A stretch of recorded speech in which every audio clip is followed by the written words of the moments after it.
Y el día de hoy vamos a estar concluyendo con esta serie de mensajes que hemos tenido por varias semanas en los síntomas de un corazón legalista. Hoy estamos en la tercera parte acerca de estos síntomas que aparecen en la vida de una persona que tiene un corazón legalista, que practica el legalismo en su vida. Y hemos estado viendo el capítulo 7 desde el versículo 1 y estamos yendo hasta el versículo 23.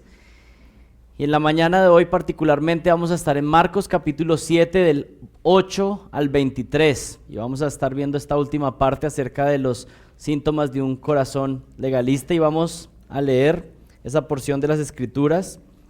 Dice así, Marcos 7 del 8 en adelante: dejando el mandamiento de Dios, os aferráis a la tradición de los hombres.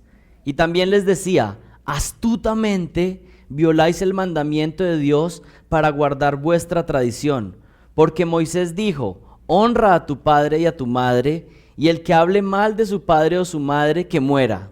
Pero vosotros decís, si un hombre dice al padre o a la madre, cualquier cosa mía con que pudieres beneficiarte es corbán, es decir, ofrenda a Dios, ya no le dejáis hacer nada en favor de su padre o de su madre, invalidando así la palabra de Dios por vuestra tradición, la cual habéis transmitido, y hacéis muchas otras cosas semejantes a estas. Y llamando de nuevo a la multitud les decía, escuchadme todos y entended, no hay nada fuera del hombre que al entrar en él pueda contaminarlo, sino que lo que sale de adentro del hombre es lo que contamina al hombre. Si alguno tiene oídos para oír, que oiga. Y cuando dejó a la multitud y entró en la casa, sus discípulos le preguntaron acerca de la parábola, y les dijo, ¿también vosotros sois tan faltos de entendimiento? ¿No comprendéis que todo lo que de afuera entra al hombre no le puede contaminar?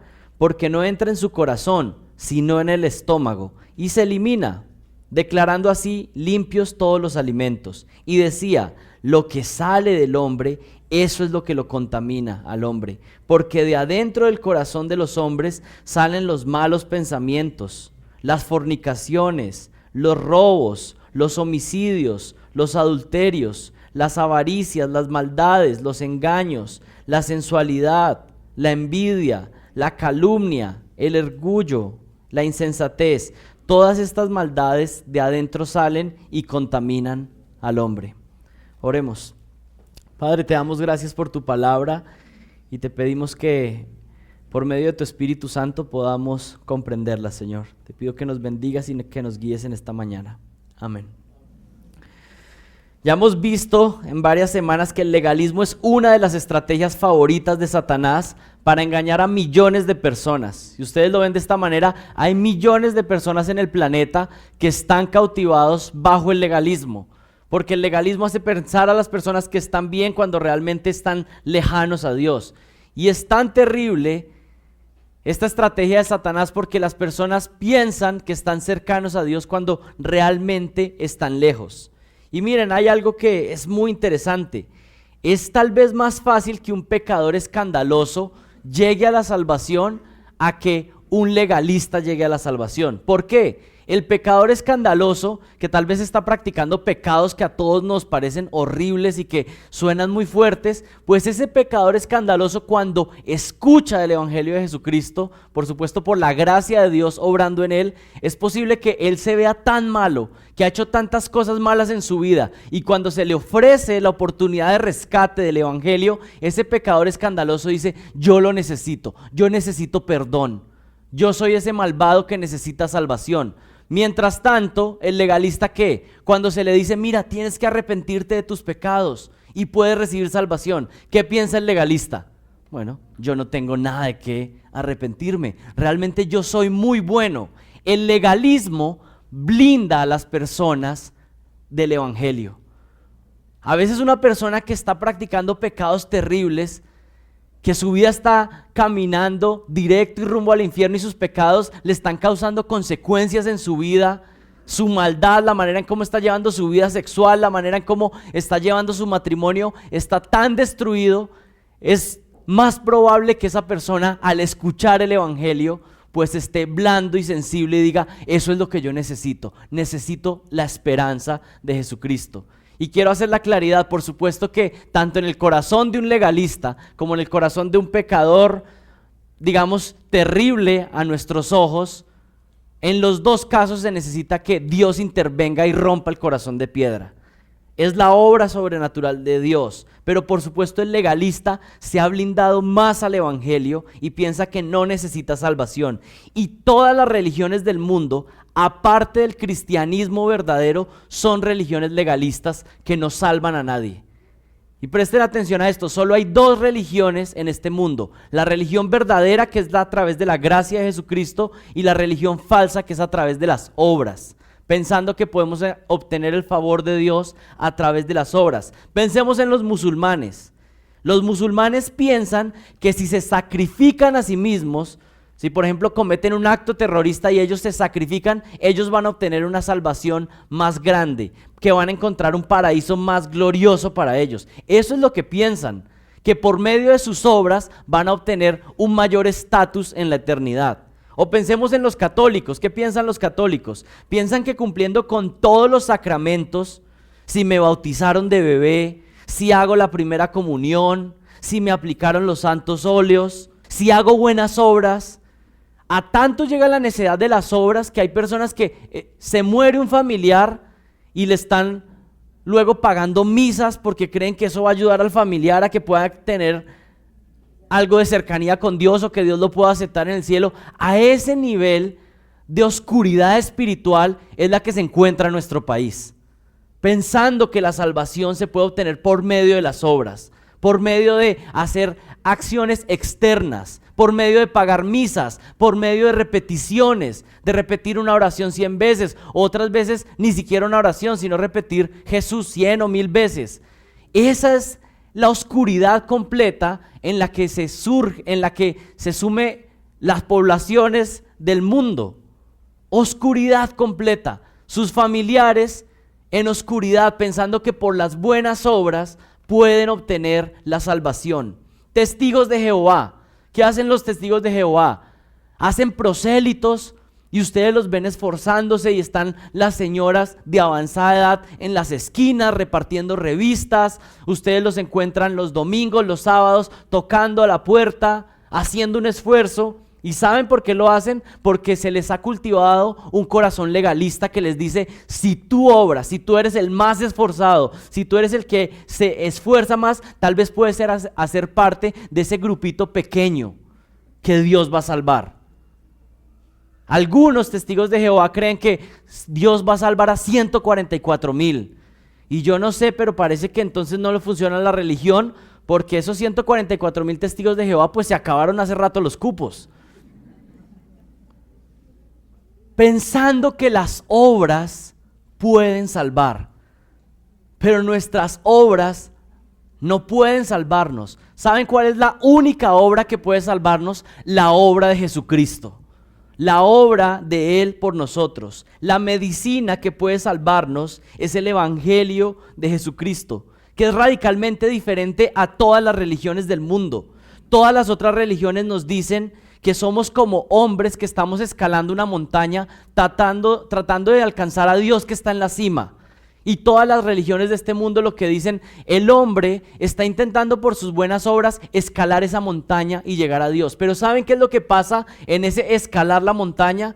Que las personas van muriendo y están muertos en sus delitos y pecados y no pueden escalar. Nadie puede alcanzar a Dios. ¿Alguno de ustedes ha vivido perfectamente de tal manera que Dios pueda decir: sí, tú has obedecido perfectamente cada uno de los días de tu vida? ¿Hay alguno que se pueda levantar en este momento y decir: yo he obedecido perfectamente? Ese es el caso de todos nosotros. Todos fallamos a Dios constantemente, una y otra vez. Y estamos como tratando de escalar la montaña, de llegar hacia Dios, pero estamos muertos. Ni siquiera podemos movernos. Es más, estábamos intentando subir la montaña y ni siquiera dimos el primer paso y estábamos muertos abajo, cuando la cima ni siquiera había comenzado.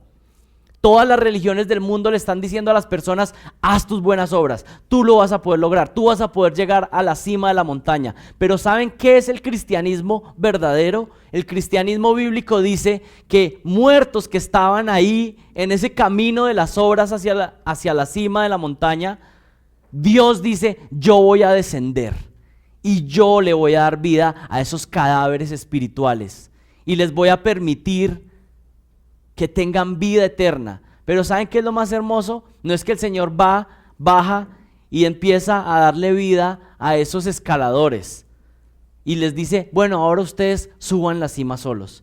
¿Saben qué dice el Señor? Yo subí la cima por ustedes. Yo obedecí perfectamente, yo morí en la cruz y yo resucité al tercer día. Él hace la obra completa. El Evangelio de Jesucristo es el único antídoto contra el legalismo. El Evangelio de Jesucristo nos recuerda que es por Él que somos salvos y Él es el único que merece la gloria en todo, pero especialmente en nuestra salvación. No nos deja nada para jactarnos. Algunos de ustedes eso les remuerde y les duele. No, pues algo bueno tengo yo que tener. Alguna cosita tuve yo que aportar. Y si usted todavía alberga eso en su corazón, quiero decirle que todavía no ha comprendido el Evangelio de Jesucristo. No hay nada que nosotros aportemos en nuestra salvación. Él lo hace todo. Y aún nuestras buenas obras, que son el resultado de nuestra salvación, es algo que Él preparó de antemano para aquellos que Él salvaría. Son un regalo, son una evidencia. Él plantó, por ejemplo, un árbol de mango. ¿Y qué tiene que salir de un árbol de mango? Si usted va y tiene el árbol y lo que ve es que tiene otra fruta, lulo. Y si usted coge la fruta y tiene lulo, pues ¿de qué es el árbol? Así usted diga que es de mango. ¿De qué es? De lulo. Lo mismo pasa con el cristiano. Si ha nacido de nuevo, lo que tiene que brotar son buenas obras que Dios ha preparado para él. Las buenas obras no nos hacen aceptos delante de Dios. Las buenas obras son la evidencia de que Él nos salvó. No somos salvos por las obras. Las obras son el resultado de haber sido salvos. Y tenemos que entender muy bien. Algunas veces pensamos que, como lo que nos enseñaron en matemáticas, el orden de los factores no altera el producto. Bueno, eso es verdad con la multiplicación, ¿cierto? Pero no es así con la salvación. Si usted piensa que las obras vienen antes de la salvación, está equivocado. Las obras son el resultado de que Dios hizo ya una obra en nosotros y nos salvó, nos dio vida nueva y ahora yo puedo vivir como un creyente verdadero porque Él ya obró en mí, Él ya me transformó. Es muy importante entender esto. ¿Y cuáles son los síntomas de un corazón legalista que hemos visto en estas semanas? Lo primero que vimos es que un legalista está más preocupado por los pecados de los demás que por los pecados propios. En segundo lugar, vimos que un legalista sigue las tradiciones de los hombres más que los mandamientos de Dios. En tercer lugar, vimos que tiene una adoración externa. Está preocupado más por la adoración externa que por lo interno. Y el día de hoy vamos a ver los últimos dos síntomas. El 4 es que invalida la ley de Dios con leyes propias. Y el 5 es que descuida los pecados del corazón. Pero vamos a leer del versículo 8 en adelante. Dice así: dejando el mandamiento de Dios, os aferráis a la tradición de los hombres. También les decía, astutamente violáis el mandamiento de Dios para guardar vuestra tradición. Porque Moisés dijo, honra a tu padre y a tu madre, y el que hable mal de su padre o de su madre, que muera. Pero vosotros decís, si un hombre dice al padre o a la madre, cualquier cosa mía con que pudiera beneficiarte es corbán, es decir, ofrenda a Dios, ya no le dejáis hacer nada en favor de su padre o de su madre, invalidando así la palabra de Dios por vuestra tradición, la cual habéis transmitido y hacéis muchas cosas semejantes a estas. Y miren, en la discusión que se había presentado entre el Señor Jesucristo y estos fariseos, el Señor les dice, ustedes están enceguecidos, se están engañando a ustedes mismos. Y hay dos acciones que están cometiendo. Miren el versículo 8. Dejando el mandamiento de Dios, os aferráis a la tradición de los hombres. ¿Qué estaban haciendo estos fariseos? Estaban dejando. ¿Y qué significa la palabra dejando? Abandonando, desligándose de algo. Lo que el Señor Jesucristo les está diciendo, con los mandamientos de hombres que ustedes se han impuesto, ustedes se están desligando de Dios. Se están alejando de Dios por aferrarse a algo más. No solamente estaban dejando algo, sino que estaban haciendo ¿qué? Se estaban aferrando, que tienen la idea de hacer un compromiso serio con alguien o con algo. Estos fariseos tenían un compromiso serio con su sistema religioso, pero estaban abandonando a Dios. Y miren, ese puede ser un peligro que puede suceder en una iglesia hoy en día. Quiero decirles que eso puede suceder en cualquier iglesia. Es más, esta iglesia, si no se mantiene en la palabra, en unos años puede estar cayendo en esto, cayendo en los mandamientos de hombres y abandonando a Dios. Y eso es lo que les está diciendo. Ustedes son el pueblo judío, ustedes son el pueblo de Dios sobre esta tierra, pero ustedes lo que han hecho es, con sus mandamientos creados por hombres, están abandonando a Dios y están aferrándose a los mandamientos de hombres. Ustedes pueden saber que una iglesia está en decadencia, una iglesia que es legalista, cuando lo que prima en esa iglesia son los mandamientos de los hombres y no los mandamientos de Dios. Quiero decirles algo, en esta iglesia solamente tiene autoridad la persona que está hablando aquí adelante si está diciendo algo que tiene sustento en este libro sagrado. Si podemos decir un capítulo y un versículo con que sustentarlo. Si no, yo no tengo ninguna autoridad sobre ustedes fuera de la palabra de Dios. Si yo me salgo de la Biblia, pierdo cualquier autoridad, porque el único que tiene autoridad suprema sobre esta iglesia es Jesucristo, que es el dueño de su iglesia. Y en el día que alguien se pare aquí y enseñe algo que está fuera de las Escrituras, ese hombre tiene que ser sacado de acá. El único que tiene autoridad sobre su iglesia es el que entregó su vida, su sangre por su iglesia.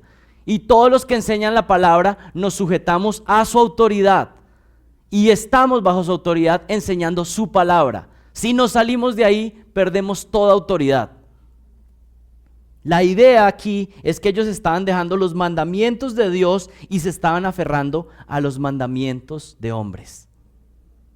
¿Y saben qué peligroso? Porque nos encanta eso. Nuestro corazón idólatra está fascinado con encontrar personas y querernos volver admiradores de ese hombre, de esa persona, de ese líder religioso, de ese misionero, de ese hombre. Nuestra mirada tiene que estar puesta siempre en Jesucristo. Él es nuestra autoridad suprema y Él nos ha revelado su autoridad a través de su palabra, sus mandamientos. No nos dejemos engañar. Versículo 9. También les decía, astutamente violáis el mandamiento de Dios para guardar vuestra tradición. Nuevamente el Señor les está diciendo lo mismo, pero con otras palabras. Literalmente Jesús les está diciendo algo. Ustedes invalidan la ley de Dios de manera espléndida. Y qué interesante lo que les dice el Señor. Les dice, ustedes se han inventado unas estrategias bien sofisticadas para invalidar la ley de Dios. Y la palabra literal es espléndida. O sea, por supuesto es un sarcasmo. Está diciendo ustedes que creativos. Y vamos a ver la creatividad a la que habían llegado. ¿Cuál es el ejemplo del legalismo sofisticado y espléndido que usaban? ¿Cómo es que ellos estaban reemplazando la ley de Dios por sus propios mandamientos? El Señor Jesucristo les tiene una ilustración en el versículo 10. Miren el versículo 10. Porque Moisés dijo, honra a tu padre y a tu madre, y el que hable mal de su padre o de su madre, que muera. Pero vosotros decís, si un hombre dice al padre o a la madre, cualquier cosa mía con que pudieres beneficiarte es corbán, es decir, ofrenda a Dios, ya no le dejáis hacer nada en favor de su padre o de su madre. Versículo 13, invalidando así la palabra de Dios por vuestra tradición, la cual habéis transmitido y hacéis muchas cosas semejantes. Con esa última expresión lo que el Señor Jesucristo les dice es, les voy a dar una ilustración, les voy a dar un ejemplo, pero podría pasarme aquí la tarde entera, el día entero, mostrando todo lo que ustedes se han inventado, que es falso, equivocado. Miren el versículo 10. Porque Moisés dijo, honra a tu padre y a tu madre, y el que hable mal de su padre o de su madre, que muera. Este es un mandamiento inspirado por Dios. Esta era la ley irrefutable. Esto era lo que tenían que hacer. Esto era lo que el Señor les había mandado. Esto era lo que ellos debían seguir. Y aquí hay dos citas del Antiguo Testamento.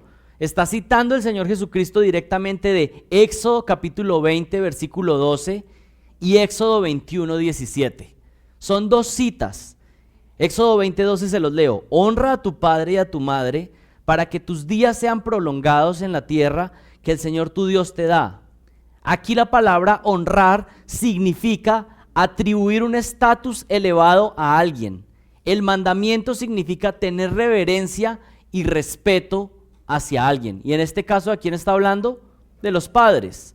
Honra a tu padre y tu madre. Y luego el versículo, la otra cita es Éxodo 21, 17, que dice, el que maldiga a su padre o a su madre, ciertamente morirá. Y el Señor está citando esto en Marcos 7:10. ¿Y qué significa esa palabra maldecir, o el que maldiga a su padre o a su madre? O como está ahí en la Biblia de las Américas, hable mal. Bueno, la palabra es cacologueo. Y ya hemos visto en otras ocasiones que la palabra cacos habla de maldad, de algo que es dañino, de algo que es pecaminoso. Y logueo, pues hablar mal. ¿A qué se está refiriendo ahí? A hablar cosas malvadas acerca del papá o la mamá.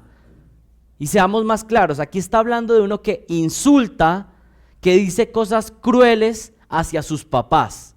Se refiere específicamente a uno que es capaz de insultar a alguien de manera fuerte, y en este caso está hablando de alguien que es capaz de insultar a sus padres, a sus progenitores, a aquellos que le dieron la vida. Algunos hasta llegar al punto de maldecirlos. Volvamos al capítulo 7 de Marcos, versículo 11. Pero vosotros decís, si un hombre dice al padre o a la madre, cualquier cosa mía con que pudieres beneficiarte es corbán, es decir, ofrenda a Dios. Y detengámonos aquí. Aquí vamos a entender cuál era la estrategia sofisticada que estos fariseos se habían inventado para cancelar la ley de Dios y poner su propia ley. ¿Qué es lo que está sucediendo acá? Dios dice que debían honrar a padre y madre, pero ustedes están poniéndose en el lugar de Dios y están invalidando la ley de Dios por medio de sus estrategias. Jesús nos está mostrando de manera práctica cómo es que Dios espera que los hijos honren a sus padres, y particularmente está explicando algo acá que es muy interesante. ¿Cómo es que se honra a los padres? Y estamos hablando aquí de hijos adultos. Principalmente, el Señor enseña que una de las formas en que un hijo puede honrar a sus padres es por medio de proveer para las necesidades económicas de sus padres mientras ellos tienen necesidad. Si hay un padre anciano que ya no puede trabajar, que no puede sostenerse, los hijos tienen la responsabilidad de sostener financieramente a sus padres. Eso era el mandamiento, eso era lo que estaba explícito, lo que el Señor les había dado. Pero aquí quiero hacer varias aclaraciones. Entonces hemos visto que una de las maneras que Dios ve la forma de cómo un hijo podría honrar a sus padres es por medio de proveerles económicamente a esos padres que tienen necesidad, ¿sí? Pero hagamos algunas aclaraciones. Número 1, los hijos deben cubrir primero las necesidades de su propio hogar. Esa es una buena aclaración. El hijo debe cubrir las necesidades de su hogar, pero saber que también tiene una responsabilidad con sus padres si ellos tienen necesidad. Número 2, esto no significa que el hijo deba suplir para los gastos necios y desordenados de padres que no manejan bien las finanzas. Eso es muy importante. Sí, el hijo tiene que cubrir las necesidades si su padre o su madre no tienen cómo sostenerse y cubrir sus necesidades básicas, pero esto no quiere decir que un hijo tiene que cubrir las necedades y la manera en que malgastan el dinero sus padres, que utilizan de una manera completamente desordenada, ¿cierto? Estaría incurriendo ahora el hijo en el mismo pecado si continúa en ese patrón de mal manejo de los dineros. Una de las formas de honrar a los padres es por medio entonces de ser generosos. Eso sería lo primero que podríamos enfatizar a la luz de lo que el pasaje está diciendo. Ustedes invalidan la ley de Dios y ya vamos a ver cómo es que la invalidan, pero lo que él dice es que la forma en que los hijos pueden honrar a sus padres es siendo generosos en el área financiera, teniendo las salvedades que vimos hace unos minutos, ¿cierto? Lo que estaban haciendo los fariseos entonces es que habían creado una ley nueva donde las personas declaraban todas sus pertenencias como corbán. ¿Y qué significa corbán? Que era una ofrenda a Dios. Entonces se los voy a poner en un ejemplo sencillo. Usted tiene 100 millones de pesos, ese es su patrimonio, eso es lo que usted tiene, y entonces usted necesita para vivir 30 millones, ¿cierto? Matemáticas simples, pues le quedan 70 millones que sobran, pero usted lo que hace es que yo dedico mis 100 millones a Dios, es ofrenda a Dios.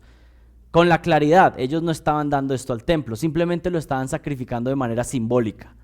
Entonces, ¿qué le estaban diciendo? Cuando el papá venía y decía, necesito ayuda, no tengo con qué comer, no tengo con dónde vivir, el hijo le decía, ¿sabes qué? Yo he dedicado todas mis pertenencias a Dios. y no puedo utilizarlo de manera secular. ¿Ven la manera sofisticada que los fariseos estaban haciendo para hacer algo que externamente parecía muy espiritual? Porque delante de la sociedad se estaban presentando quién hizo Corbán, quién presentó todas sus riquezas para el templo, para la religión judía. Y entonces tenían un estatus dentro de la sociedad, pero luego cuando venían los padres que tenían necesidad les decían, no te puedo ayudar porque yo dediqué todo a la obra de Dios. Externamente parecían como ángeles, pero estaban viviendo como demonios. Eso es lo que hace el legalismo. Por eso el Señor les dijo, ustedes son muy astutos, ustedes son muy sagaces, ustedes son muy sofisticados. Se han inventado todo un sistema de leyes que invalida la ley de Dios. Posan de muy espirituales y generosos con su dinero consagrado a Dios, pero realmente son unos avaros, muertos de amor por el dinero. ¿Qué pasaba con la ley? Las personas habían consagrado todo su patrimonio al templo judío. ¿Y qué dice el versículo 12? Miren, ¿qué pasaba entonces?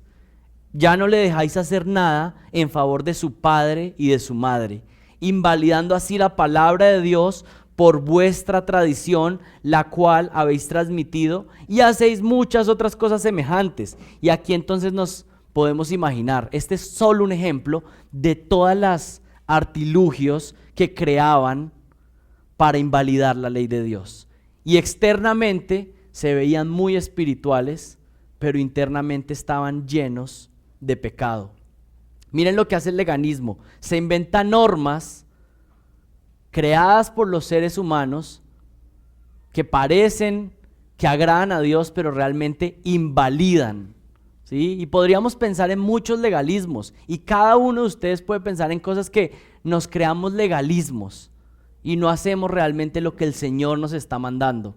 Y esto puede pasar con todo, puede pasar con la crianza de los hijos, y uno crear legalismos y decir, bueno, esto es lo que hay que hacer, y olvidarse cuál es el propósito real, cuál era el corazón de estar criando a los hijos de esta manera, y pensar, bueno, hacemos esto pero solamente porque es lo que toca hacer y toca cumplirlo, pero se empieza a perder el corazón de lo que se está haciendo. O por ejemplo lugares o iglesias donde se le dice a la gente, bueno, las mujeres no pueden usar falda, no pueden usar pantalón, ni sé cómo es que funciona el legalismo ahí, pero le dicen que no puede usar pantalón porque eso puede provocar lujuria en los hombres. Y entonces crean una ley que la Biblia no ha dado, se crean una ley que es por encima de lo que Dios ha dado, y no tratan con el problema de fondo, que es ¿qué? Pues tratar con los hombres para que luchen contra la lujuria. Es fácil poner normas externas, pero es difícil luchar con el corazón propio. Es fácil ser legalista. Y aquí hago una aclaración, por supuesto que hay pasajes de la Biblia que hablan de cómo las mujeres deberían vestirse con modestia, ¿cierto? Pero no va a ser cómo las mujeres se vistan lo que va a arreglar el problema de lujuria de los hombres. Cada uno tiene que hacer lo que el Señor le manda, por lo que el Señor manda, y no inventarnos normas que aparentemente parece que funcionan, pero no tratan con el corazón, que es lo que el Señor quiere que cambiemos.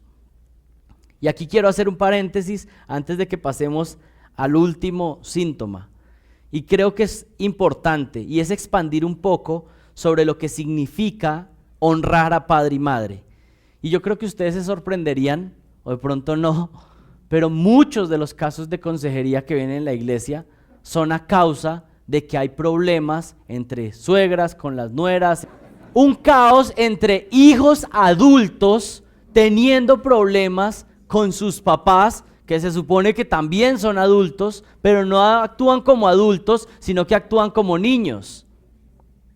Y creo que es importante, y este pasaje nos permite profundizar un poco entre por qué hay problemática. Es porque no entendemos lo que la Biblia dice. Y yo voy a leerles unos versículos y ustedes pueden tomar nota y luego revisarlos con más atención en casa. Pero Éxodo 20:12 dice, honra a tu padre y a tu madre, para que tus días se alarguen en la tierra que Jehová tu Dios te da. Este es un mandamiento que luego es reafirmado en el Nuevo Testamento. Es parte de la ley del Antiguo Pacto, pero luego se reafirma en el Nuevo Testamento. Honrar a padre y madre, y dice que hay una bendición. El Señor dice que va a dar una bendición especial a aquellos que honran a padre y madre. Esto se repite en Deuteronomio 5:16. Se repite la misma idea. Luego en Proverbios 1:8 se dice lo siguiente: oye, hijo mío, la instrucción de tu padre y no desprecies la dirección de tu madre. Y por supuesto que está hablando de esa relación que hay de hijos en casa recibiendo la instrucción de sus padres. Luego en Proverbios 6:20 dice: guarda, hijo mío, el mandamiento de tu padre y no dejes la enseñanza de tu madre. Nuevamente está reafirmando esa idea. Luego en Malaquías capítulo 1 versículo 6 dice lo siguiente: el hijo honra al padre y el siervo a su señor. Si pues soy yo padre, ¿dónde está mi honra? Y si soy señor, ¿dónde está mi temor? Señor, dando por sentado que los hijos tienen que honrar a los padres, les dice: y si yo soy su padre, entonces ¿dónde está mi honor? ¿Dónde está mi honra? Los ejércitos a vosotros, oh sacerdotes, que menospreciáis mi nombre y decís: ¿en qué te hemos menospreciado? Mateo 19:19 y Marcos 7:10 lo acabamos de leer, hablando de que los hijos tienen que honrar a sus padres. Y luego les voy a leer unos últimos 2 versículos en el Nuevo Testamento. Efesios 6:1. Efesios 6:1 dice lo siguiente: hijos, obedeced en el Señor a vuestros padres, porque esto es justo. Hijos, obedeced a vuestros padres, porque esto es justo. Y Colosenses 3:20 dice lo siguiente: hijos, obedeced a vuestros padres en todo. Aquí hay hijos que todavía viven en casa con sus padres. Escuchen lo que dice: hijos, obedeced a vuestros padres en todo, porque esto agrada al Señor.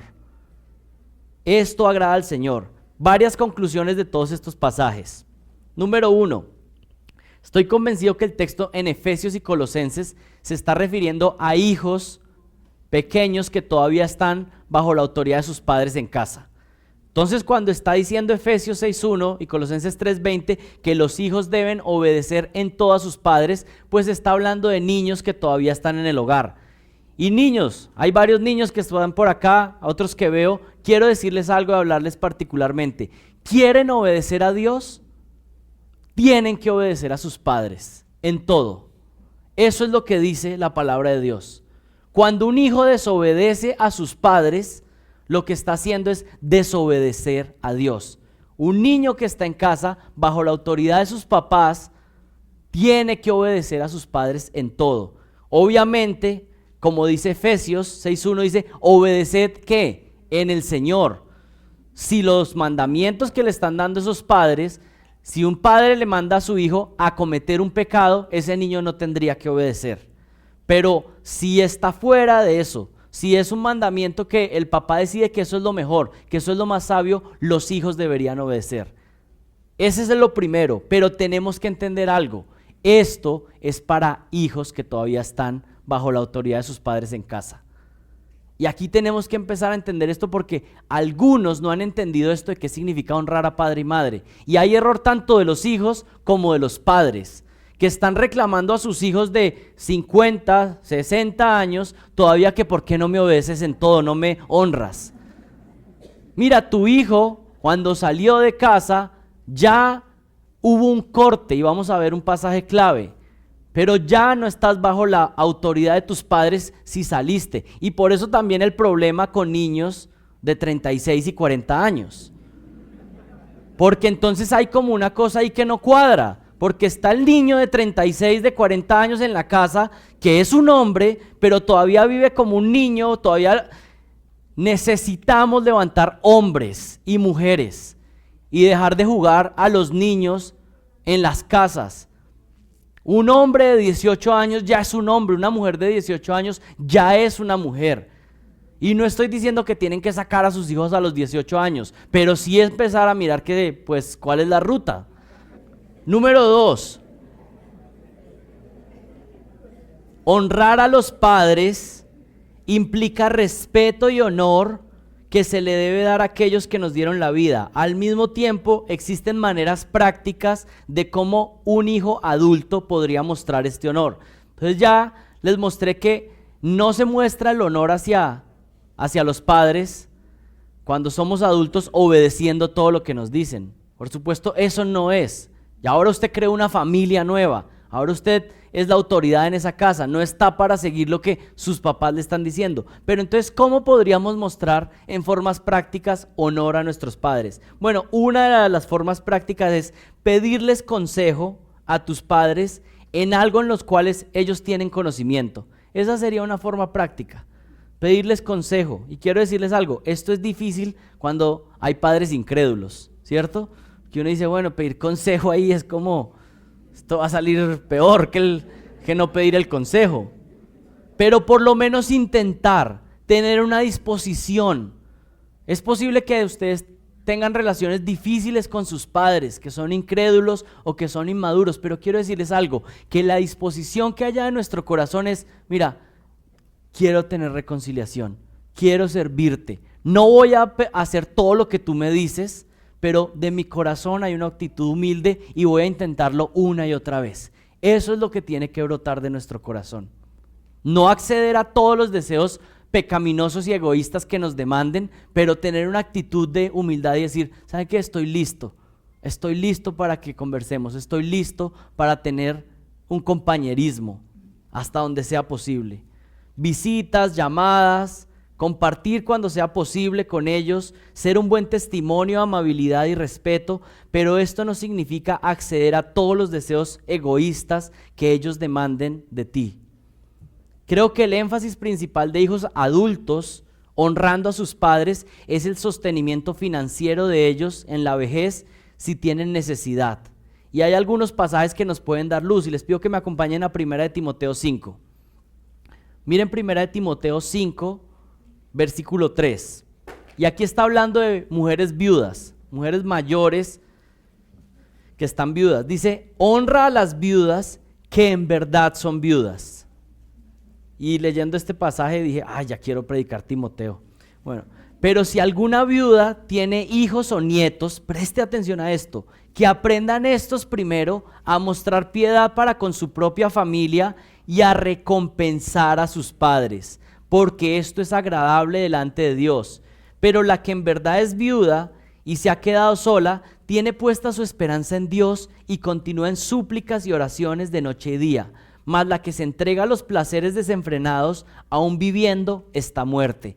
Ordena también estas cosas para que sean irreprochables. Pero si alguno no provee para los suyos, y especialmente para los de su casa, ha negado la fe y es peor que un incrédulo. Que la viuda sea puesta en la lista solo si no es menor de 60 años, habiendo sido esposa de un solo marido. Que tenga testimonio de buenas obras y si ha criado hijos y si ha mostrado hospitalidad a extraños, si ha lavado los pies de los santos y si ha ayudado a los afligidos y se ha consagrado a toda buena obra, pero rehúsa en poner en lista a las viudas más jóvenes, porque cuando sienten deseos sensuales contrarios a Cristo se quieren casar, incurriendo así en condenación por haber abandonado su promesa anterior, y además aprenden a estar ociosas, yendo de casa en casa, y no solo ociosas, sino también charlatanas, entremetidas, hablando de cosas que no son dignas. Por tanto, quiero que las viudas más jóvenes se casen, que tengan hijos, que cuiden su casa y no den al adversario ocasión de reproche,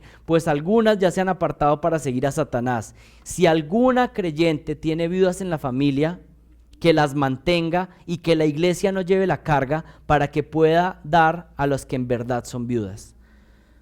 Hay mucha riqueza en este pasaje. Es una bendición que el Señor es tan claro de lo que tenemos que hacer. Pero aquí podríamos ver que el énfasis es de hijos y nietos que tienen padres ancianos o abuelas ancianas y que está diciendo, ustedes son los responsables. Ustedes son los responsables. Y yo creo que esto podría aplicarse también a un hombre anciano que no tiene cómo sostenerse. Sus hijos y sus nietos son encargados de mostrar honor y recompensar a sus padres por medio del cuidado económico. Y recuerden con todas las aclaraciones anteriores, el hecho de que los hijos deban apoyar financieramente a los padres en lo que necesita no quiere decir que los hijos están llamados a satisfacer el desorden financiero de padres necios que malgastan su dinero.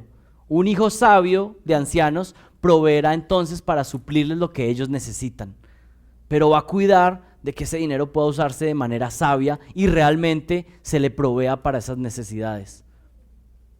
2 aclaraciones finales, y les dije que era un paréntesis, pero era un súper paréntesis. 2 aclaraciones finales. A veces, al querer honrar a tus padres, tú los vas a estar honrando y ellos no van a percibir que los estás honrando. Eso va a pasar, pero tú tienes que hacerlo delante de Dios. Honrar a los padres no quiere decir que ellos van a percibir que los estás honrando. Obviamente ese sería el objetivo, ese sería el deseo. Pero tenemos que hacer lo que Dios nos manda y que en su gracia eso también pueda ser un testimonio para ellos. La Biblia dice honra a padre y madre, pero también dice que cuando un hijo se casa, ¿qué? El hombre dejará a su padre y a su madre y se unirá a su mujer y ¿qué? Serán una sola carne. Y ahí lo que hay es ¿qué? Una ruptura fuerte. Habla de un corte. Es la segunda vez que le cortan el cordón umbilical al hijo. Es una ruptura fuerte y duele. Y saben, hay un deseo bien grande en mi corazón para esta congregación. Aquí hay muchos padres de hijos pequeños, de hombrecitos que están creciendo, de mujeres que están creciendo. Y quiero decirles algo, uno de mis grandes anhelos es que en unos años aquí haya una buena congregación de buenos suegros y buenas suegras. ¿Y saben qué? Para eso, ¿qué tiene que pasar? Desde ya estarnos preparando y saber que nuestros hijos son simplemente como flechas que estábamos preparando para lanzarlos a que vayan a hacer su propia vida. Quisiera todo, pero lo último que quisiera es yo ser el que viene a destruir el matrimonio de mi hijo, por mis egoísmos, por mis reclamos. Y saben que para que eso no suceda, desde ya, desde hijos pequeños, tenemos que estarnos preparando para saber que un día se van a ir y van a formar su hogar. Y no estar con nuestros reclamos. Y nuestra sociedad colombiana particularmente no entiende esto. Todavía está la idea de, ¿usted a quién conoció primero? ¿A su esposa o a su mamá? Pues obviamente que pues fue la primera, uno estaba ahí, ¿cierto? Pero son cosas que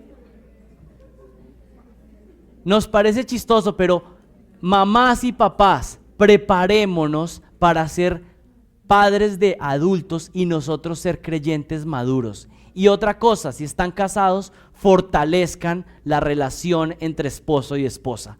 No son primero nuestros hijos, es primero nuestro matrimonio. Bueno, un paréntesis largo, pero creo que el pasaje nos permitía hablar algo que es muy importante y que necesitamos. Y vamos a finalizar los últimos minutos, por supuesto más rápido, viendo el último síntoma de un corazón legalista, y es que descuida los pecados que están en el corazón. Un legalista descuida los pecados que están en el corazón. Versículo 14. Y llamando de nuevo a la multitud les decía: escuchadme todos y entended, no hay nada fuera del hombre que al entrar en él pueda contaminarlo, sino que lo que sale de adentro del hombre es lo que contamina al hombre. Si alguno tiene oídos para oír, que oiga. ¿Qué está enfatizando el Señor acá? La realidad que hemos mencionado por varias semanas. Las cosas externas no pueden transformar realmente el corazón. Y aquí podemos pensar en múltiples pecados. Por ejemplo, cuando alguien está luchando con pornografía y quiere ponerse reglas externas, por supuesto que tiene que mirar cómo lucha con el internet y cortarlo, y mirar si tiene que sacar la televisión de su cuarto y tomar todas las medidas externas. Algunos necesitan, bueno, yo necesito alguien que me ayude a rendir cuentas, pero ¿saben qué? Todo eso son medidas externas. No digo que son malas, pero realmente usted necesita luchar con su pecado al nivel del corazón.